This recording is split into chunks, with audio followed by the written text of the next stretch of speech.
আমরা যারা অনলাইনে বিজনেস করি তাদের কিন্তু কন্টেন্টের কারণে অনেক সময় অনেক বেশি পরিমাণ কস্ট চলে যায়, সেল আসে না এবং আমরা আমাদের কাস্টমারকে আকৃষ্ট করতে পারি না। এর মূল কারণ কিন্তু অনেকগুলো আছে।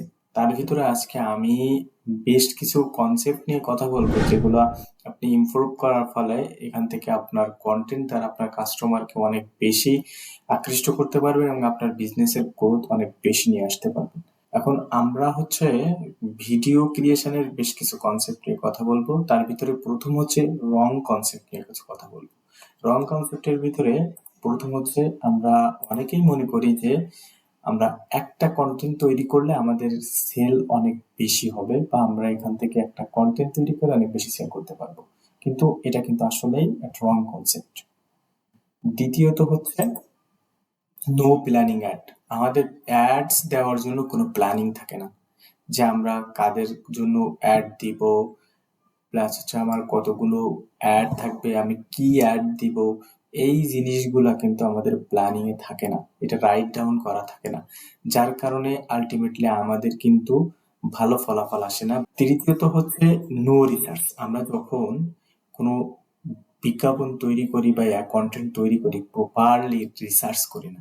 এখানে আমাদের কিন্তু 4টা স্টেপ আছে রিসার্চের: কাস্টমার, মার্কেট, প্রোডাক্ট, কম্পিটিটর, সবকিছু কিন্তু রিসার্চ করতে হবে। প্রপারলি যদি আপনি রিসার্চ না করতে পারেন, তাহলে কিন্তু আলটিমেটলি এখান থেকে আপনি ভালো কন্টেন্ট তৈরি করতে পারবেন না।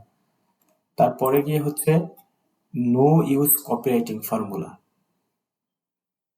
এখন আমাদের এখানে কপিরাইটিং ফর্মুলা ইউজ না করে আমরা কিন্তু কন্টেন্ট তৈরি করি অনেকে, বা কোনো এজেন্সি থেকে তৈরি করায় তারা হচ্ছে এখানে কপিরাইটিং ফর্মুলা, প্রুভেন কপিরাইটিং ফর্মুলাটা ইউজ করে না, যার ফলে এখানে কিন্তু প্রপারলি আমাদের এই কন্টেন্ট কাজ করে না। আমরা কিভাবে আমাদের কন্টেন্টকে আরো বেশি ভালো ইফেক্টিভ কন্টেন্ট তৈরি করতে পারি, তার জন্য আমাদের কি কি করা লাগতে পারে, সেটা হচ্ছে আমাদের রাইট কনসেপ্টে যেতে হবে। রাইট কনসেপ্টে কি কি আছে, সেটা হচ্ছে সিলেক্ট ইউর অডিয়েন্স। আপনি যখন কোন একটা কন্টেন্ট তৈরি করবেন, তখন হচ্ছে আপনার আপনার অডিয়েন্স সিলেক্ট করে নিতে হবে যে আপনি কাদের জন্য এক্স্যাক্টলি এই কন্টেন্টটা তৈরি করতে চাচ্ছেন। দ্বিতীয়ত হচ্ছে আপনাকে প্ল্যানিং ফর অ্যাডস। আপনাকে অ্যাডস দেওয়ার আগে বা আপনি যখন কন্টেন্ট তৈরি করবেন তার আগে আপনাকে প্ল্যানিং করতে হবে যে আপনি কি কি কন্টেন্ট তৈরি করবেন, কতভাবে আপনি কন্টেন্ট তৈরি করবেন, আপনি কাদের জন্য কন্টেন্ট তৈরি করবেন, এইটা আপনাকে ক্লিয়ার রাইট ডাউন করা থাকতে হবে।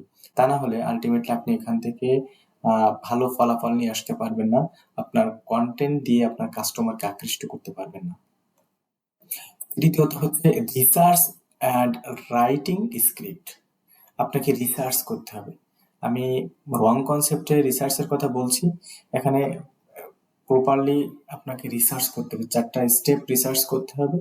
এখন ওখান থেকে রিসার্চ করে কম্পিটিটরের গ্যাপ বের করতে হবে, মার্কেটে কাস্টমার কিভাবে যাচ্ছে, তারা তাদের ইমোশন কি বা তাদের সাইকোলজি কি, ওভারঅল আপনাকে টোটাল বিষয় সম্পর্কে জানা লাগবে। তা না হলে আপনি প্রপারলি কন্টেন্ট তৈরি করতে পারবেন না, আর কন্টেন্ট তৈরি করলেও আপনার এখান থেকে ভালো ফলাফল আসবে। চতুর্থ হচ্ছে আপনাকে সিলেক্ট এ প্রুভেন কপিরাইটিং ফর্মুলা। আপনাকে একটা কপিরাইটিং ফর্মুলায় ফেলায় তারপর হচ্ছে আপনাকে কন্টেন্ট তৈরি করতে হবে। সেটা প্রুভেন কপিরাইটিং ফর্মুলা, যেটাকে এমন একটা কপিরাইটিং ফর্মুলা ব্যবহার করতে হবে যেটা প্রুভেন, যেটা কাজ করে। আপনি এমন একটা কপিরাইটিং ফর্মুলা ব্যবহার করলেন যেটা হচ্ছে কাজ করে না, বা আপনি কপিরাইটিং ফর্মুলা ব্যবহারই করলেন না, তখন কিন্তু এখানে কন্টেন্ট দিয়ে আপনি সেই কাস্টমারকে অ্যাকশনে নিয়ে যেতে পারবেন না। তখন আপনার কিন্তু আলটিমেটলি ডলার খরচ হতে থাকবে, আপনার লস হবে।